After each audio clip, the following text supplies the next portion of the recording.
Have you lost your job? Have you lost a loved one? Are you exhausted caring for your parents, for your kids? Well, you can find immediate relief when you read Sheila Mack's new #1 bestseller, Bootstraps and Bra Straps. It contains the Boots formula to move from rock bottom back into action in any situation, especially right now. If life has knocked you down, pick yourself up with Bootstraps and Bra Straps. Get your copy at www.sheilamack.com today. Are you ready for a reboot? Welcome to the Sheila Mack Show, reality at its finest. History reminds us those hit hardest often become the change makers. This year, we've all hit crazy economic, social, and emotional rock bottoms. We all get knocked down. Something hits globally, locally, personally. It affects our health, finances, our relationships. We have to recreate a business or career. Each show, Sheila and her special guest will be sharing their reboot stories, guiding you with real solutions to upgrade and up-level emotionally, mentally, physically, spiritually, and financially. Here on NBC's KCAA Radio. If you're ready to pull yourself up by the bootstraps and bra straps, enjoy a listen. Here's Sheila. Today, we have a very special guest.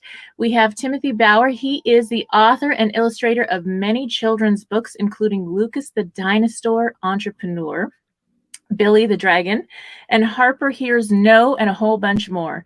He is the founder of Dinosaur House, a company that makes kids' books for entrepreneurs. He also hosts a variety of podcasts such as The Literacy Advocate, B2B Growth, The Purpose-Driven Entrepreneur, Writing Better, and the Up-and-Coming Illustrator. Timmy's contributing writer-artist for the Children's Writers Guild magazine. While the kids' books author career was taking off, Timmy was also a Disney actor. I love it. Man, you're reading the whole thing. Yes, and Timmy's dream is to make books that ignite a love for reading in kids while inspiring them to think about grown-up topics like entrepreneurship, finance, and personal values. Outstanding. Well, welcome to the show, Timmy. Thank you so much for having me, Sheila. I'm excited to talk to you.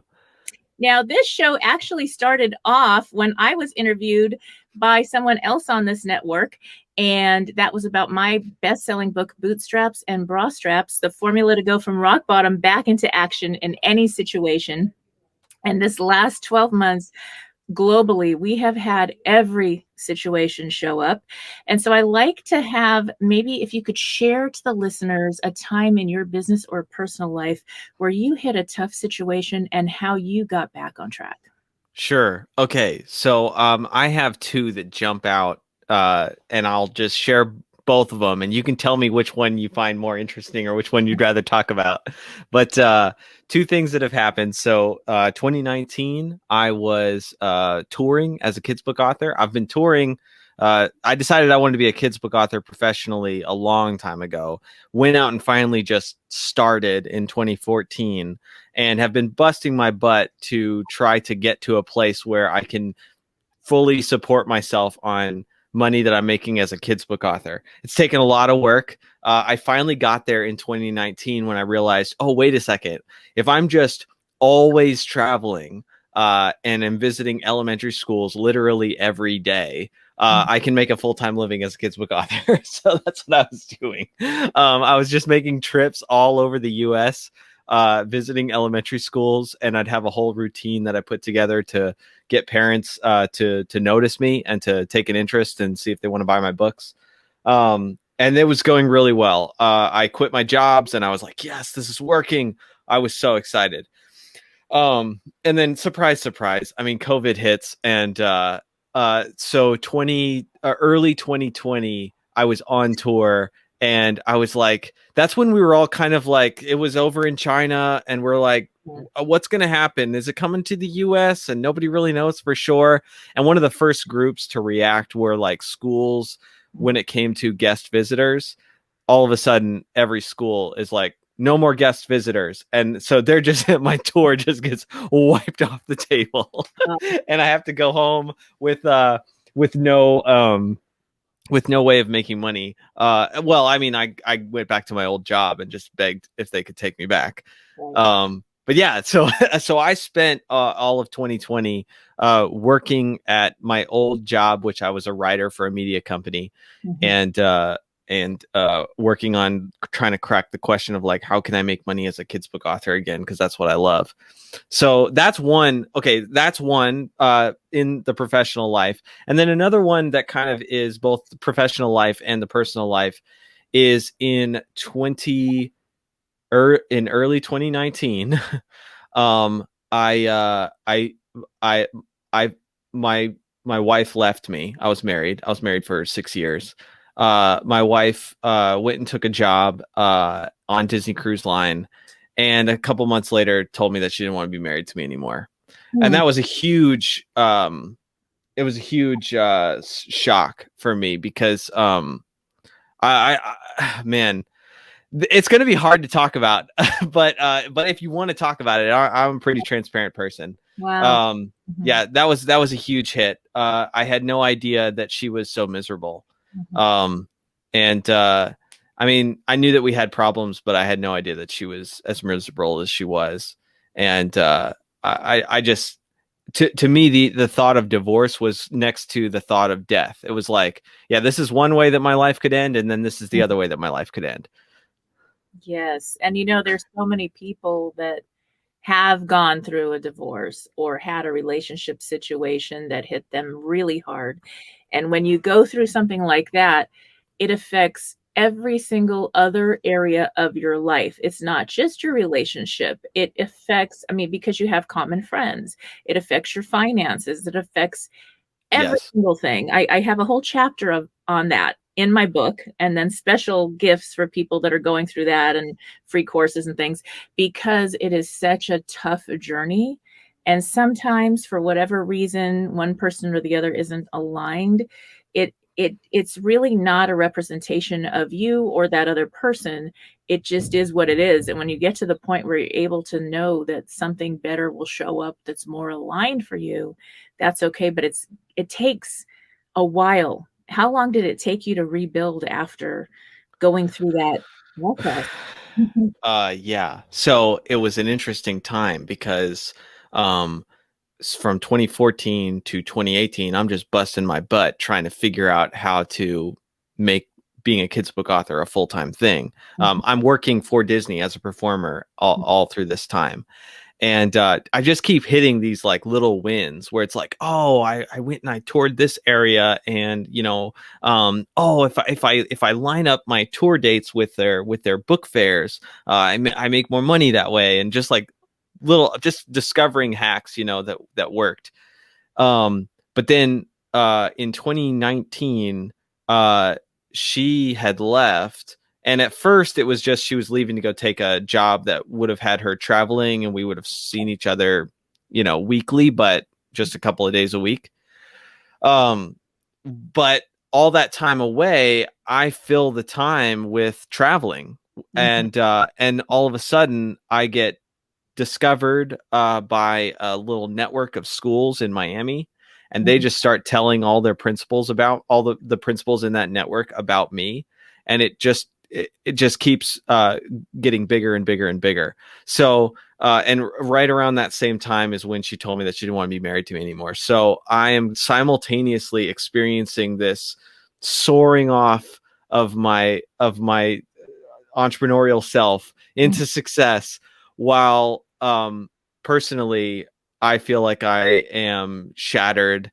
And it was just a weird time, because I'm literally like going into elementary schools to perform and read for the kids and, do all the stuff that I do at the schools. And then as soon as I come away from that, I'm basically a crying, shattered mess. Wow. Yeah. That It was a dark time. sounds to me like that was your therapy. That was a lot of us are guilty. I know I was too, of work therapy, or where you can put all your efforts and energy into something where you don't have to think about what else is going on. And you don't have to grieve over whatever. You can just focus on the good and helping others. And that's beautiful. And then you have your time to heal when you're not doing that. And it's like, it gives you little breaks from the healing process. Yeah. I would say for me, it was more a distraction than it was therapy. But one thing that was nice is that all the touring was constantly putting me in different locations. Yeah. And there was one tour that I did where I toured Arkansas, and I just made a point that after every school visit, I would go off into nature and just pray.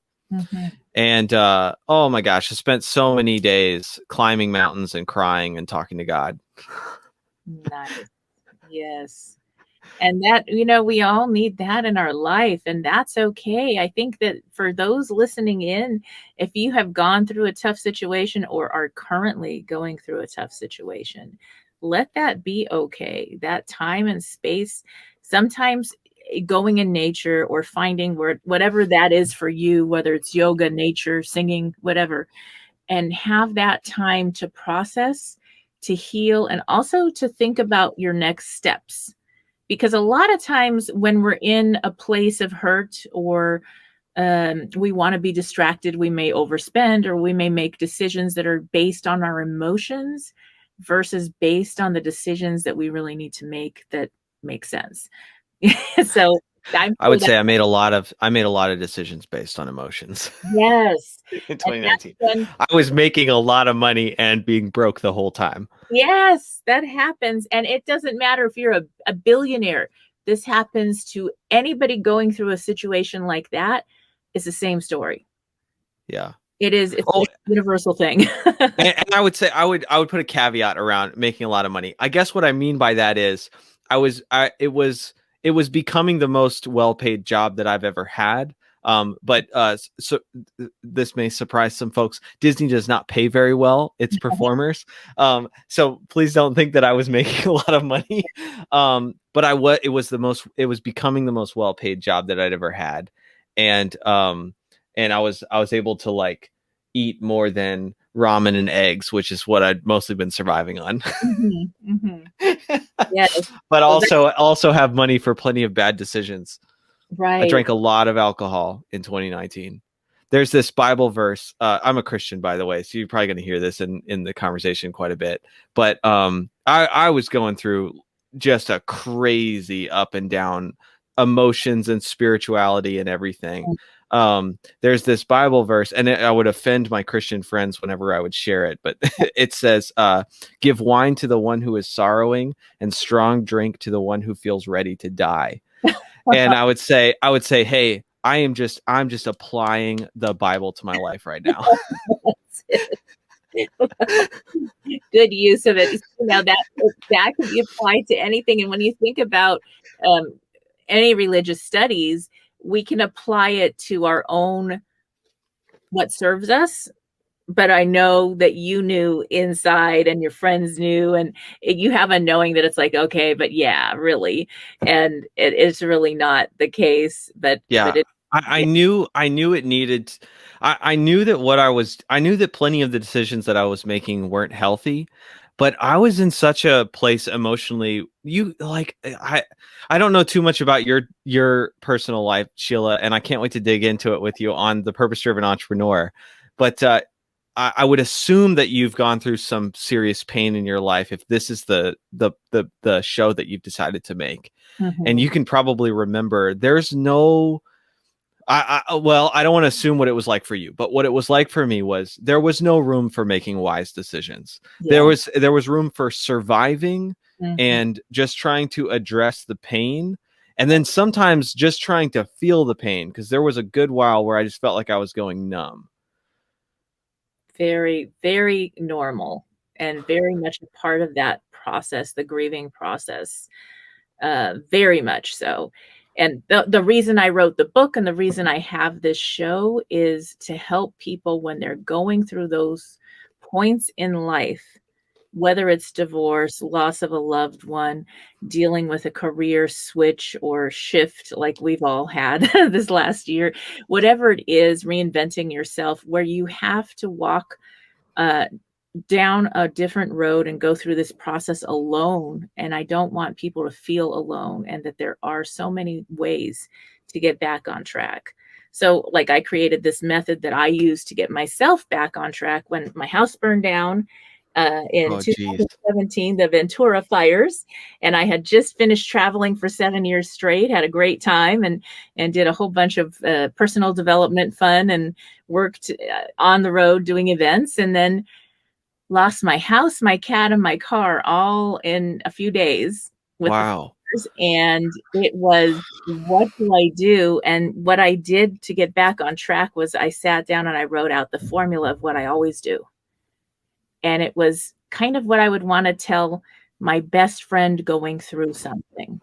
Oh man, that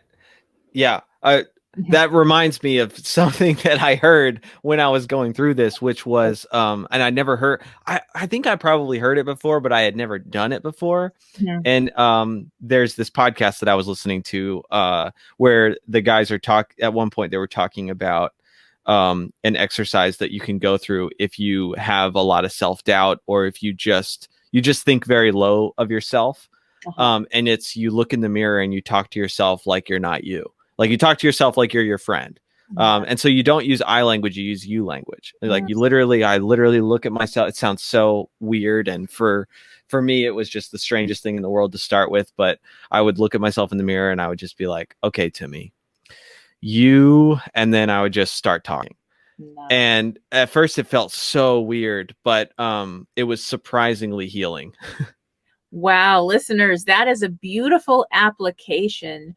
If you for yourself or someone going through something, to go to the mirror and love yourself and look at yourself as if you are your best friend or your closest sister, parent, whatever, and start giving yourself the advice you need to hear and to love in a beautiful way.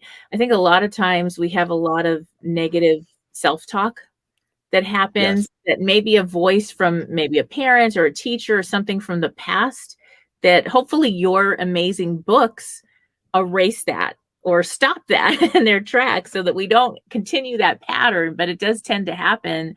And you hear these other voices and it's like, well, that's not, I would never speak that way to my best friend. Wait a minute. Yeah.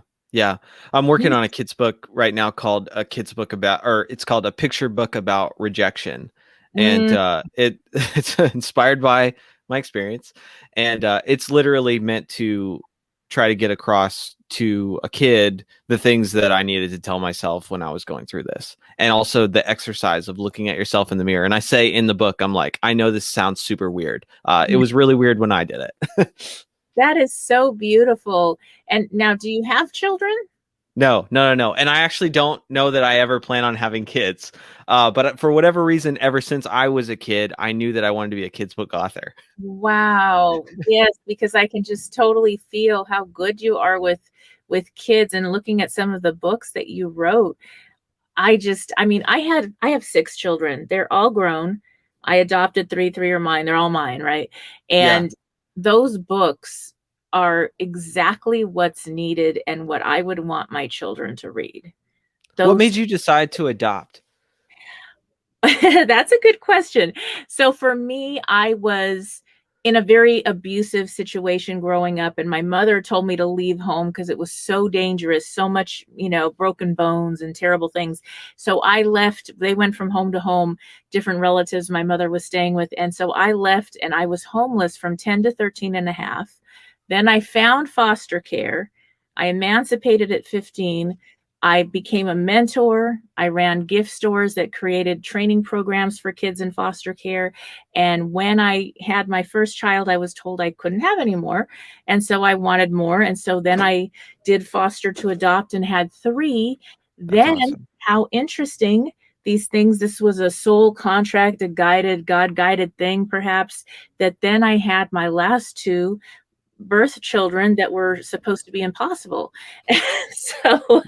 And so that happened. And it's something that's always been in my heart to do. My daughter actually is a social worker with a girls' home now that helps young teenage girls that have babies already. And she's their counselor, and she's only in her early 20s. And so it's something that in our family is just part of what we do to give back. And it's really important to us. I love it. I don't know if I will adopt, But I have said before, when people have asked me if I plan on having kids, I'm like, well, there's already a lot of kids in the world. I don't know that I really need to add any more. And for whatever reason, it's offensive to people. But to me, it just seems kind of logical. Yes. And it's funny because I have like all these kids that I have. They're so diverse and different, the little rainbow of children that I have. And they're a lot of them are kind of leaning toward that. And I say whatever form that takes in your life, whether you are adopting, fostering, just through your books, helping with other children, it's whatever comes to you that's right will be right. And it will be perfect, and it will show up in perfect time. It may change. And whatever it is, like I say, I haven't had any grandchildren. They're all grown. I'm like, hey, what's up? But it's okay. However they show up, it's all good. And if they don't, that's okay, because there's so many to help and be involved with on this planet. And it really is. Those children that I fostered to adopt are the same as my children. I really believe it was a guided situation. It was something that was in the plan. Yeah. I love it. I mean, again, as a Christian, that I just believe that that's the heart of God, that he wants his heart is for adoption. So whatever I do with my life, whether I adopt myself or I just do something to impact the kids that are in the world right now that don't have parents, I just believe that there's not really a higher mission that somebody could devote their life to. Yes. Now, do you have any books in the works or ways that you're helping children as far as dealing with crazy COVID? I thought about it. I actually submitted one to an agent, and she said that the thing about COVID is it's evolving so fast that a publisher is not super likely to pick up a book that addresses it in the way that it is right now. So I guess it would have to, that's the thing about COVID.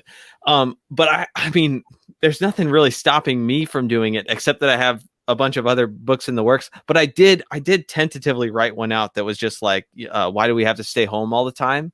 Yeah. I thought that'd be a good title for a book, because it's probably how kids are feeling.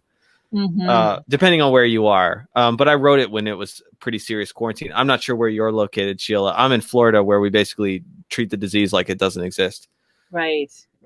Yes. And I know I have a couple of homes. So one's in California, which is very strict, and the other is in Las Vegas, which is less strict. But the schools are mostly still closed unless some private schools are allowed to be open. It's kind of weird. So there are a lot of children that don't get a lot of outside. You don't get to go out and play. You don't get to do much. And it's real. I think it's really strict. When I go home to California, it's ridiculous. It is so strict. And it's hard on the kids. It's hard on everyone. Yes. The children feel this.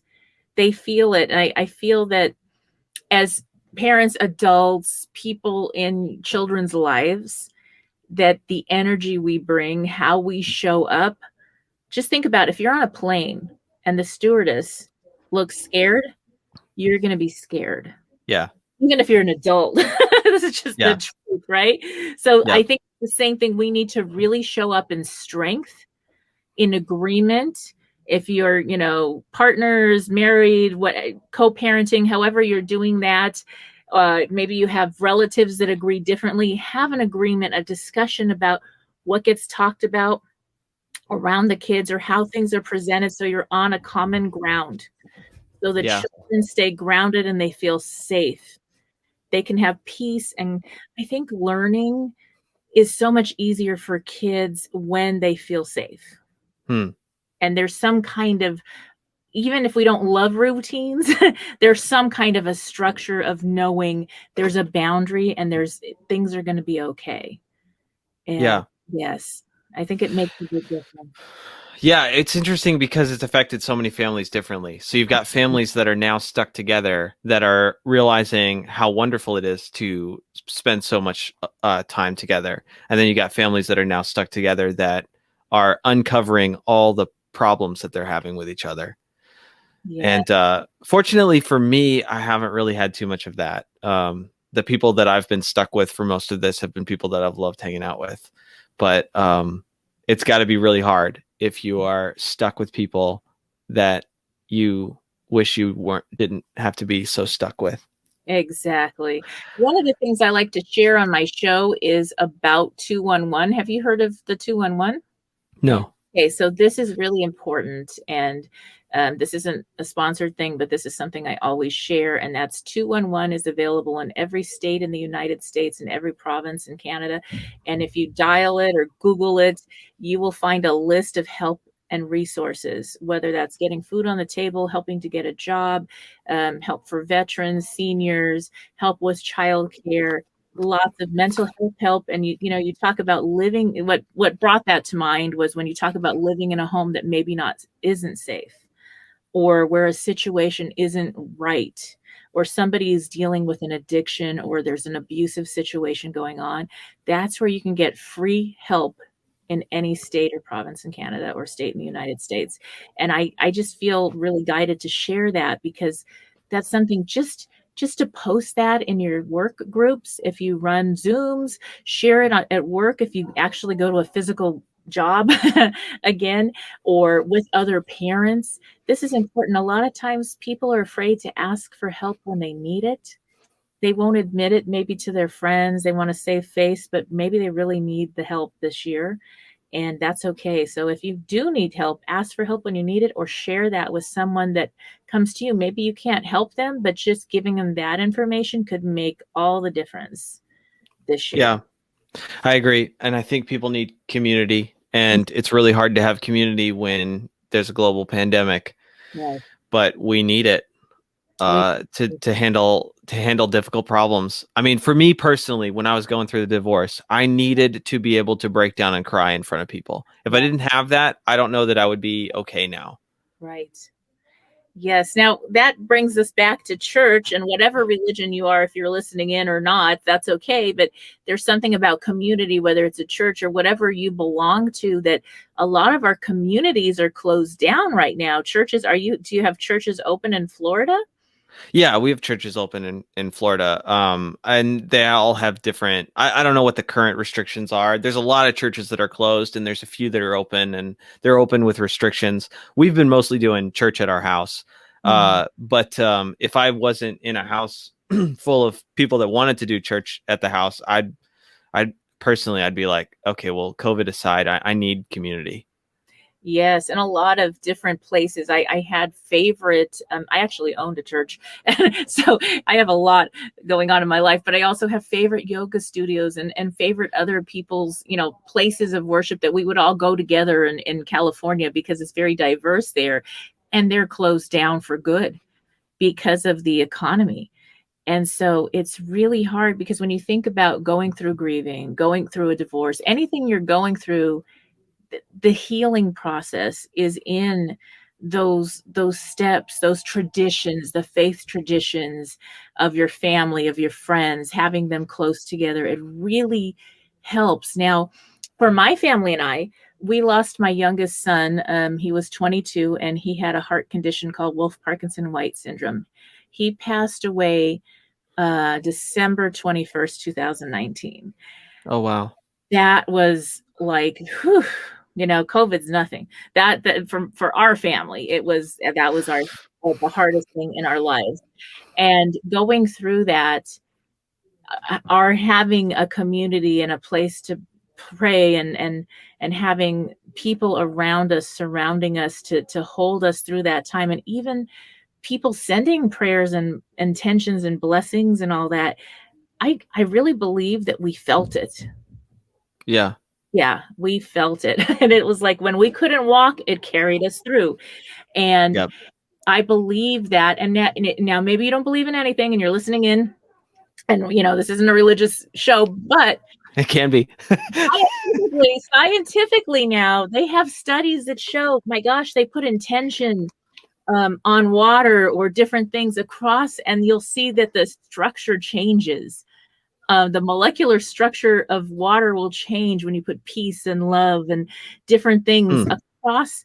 And there's all these scientific studies on prayer and meditation and how these things work for people and help. So we need that more than ever in this time where we have so much that's uncertain. Yeah. For me personally, I just found, I was touring in Arkansas, and a friend of mine, she just started taking me to different churches on Sundays because I spent 5 weeks there. And so this was at a point where my heart was pretty numb. I just couldn't really feel I was starting to get to a place where I couldn't feel anything. So I had been drinking a lot. The reason I started drinking so much was to help me just open up, because you drink enough alcohol and it's just going to come out of you, all your feelings. And so that's what I was doing at first. And then I was at a point where I was drinking so much and still going numb. And then I started doing other stuff. I was like, I would go to the gym and I would go, I'm going to work out until I can't move anymore. Just literally trying to hurt myself, so that I would be in pain, so that I would feel the sensation of feeling things. This sounds so, I don't know. I think because I'm a 3, I like hear myself talking right now and I'm like, you sound like a whiny little, and we're on the air, so I can't finish that sentence. You're so spot on, because everybody has, like, I would say 99.9% of the people I've worked with, and even myself going through my own divorce at one point years ago. Yeah. I might have done different things. I didn't really drink, but I'm not advocating for alcohol, except I kind of, in a joking way, am pointing to the fact that it was part of the story. It was part of the story. But what was so crazy, where I was going with this is, so I'm in church, I would pray, there'd be, people worshiping around me, and then I would just break down and start crying. And I would start crying, and then I would start sobbing. And I would just be like bent over and sobbing, and I'm going to get emotional thinking about it now. And the reason that it was so emotional for me is because when someone divorces you, they're not just saying like, hey, you know what? I think we should go separate ways. Like, there might be some divorces that go that way, but not this one. It was, I don't want you anymore, kind of thing. And just the feeling of not being wanted and not being enough, and not feeling like you're worthy of anything. Not feeling like someone, will someone ever want me again? This sounds so petty to say, but in that moment, I did. I don't just want to bash her. That my goal is not to get on here and bash her. But in a very low place, feeling unworthy, and not. I remember thinking like, I just wasn't made right. I just wasn't made the right way, because I wasn't made to be wanted. Like, whatever makes a person wanted, I wasn't put together that way. And just in church, worship going on all around me, I'm crying, and I'm just hearing the Lord saying to me, I like the way that I made you. And I would just break down sobbing. Yeah. And what's cool is when you're in a church and you break down sobbing, everybody just puts their hands on you. Right. So they don't think that you're a weirdo. Right.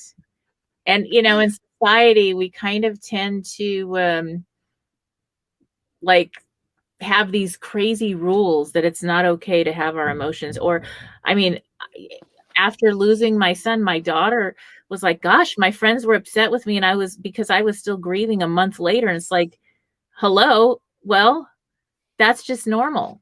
And they haven't had that experience. Her younger friends didn't lose a loved one so close. So they don't have something to really. People were getting on your case for grieving a month later. Yeah. And I was like, what? A literal month? Literally. And it changed. It was like, oh, wow, wait a minute. And it made her reassess her friendship circles a little bit, and realize some friends are, friends you work with that maybe go have fun with, but they're not really aligned on the value. And it was probably such a good thing to happen at a young age versus later. But that will happen. And so when you find your peer group and your friends and you're in a church or wherever you're at, and you find people that support you, and that means that they give you tough love sometimes when when they need to just, hold you and put their hands on you, that's one thing, but they'll also say, okay, now I'm going to help you out. Or when they see you're going, okay,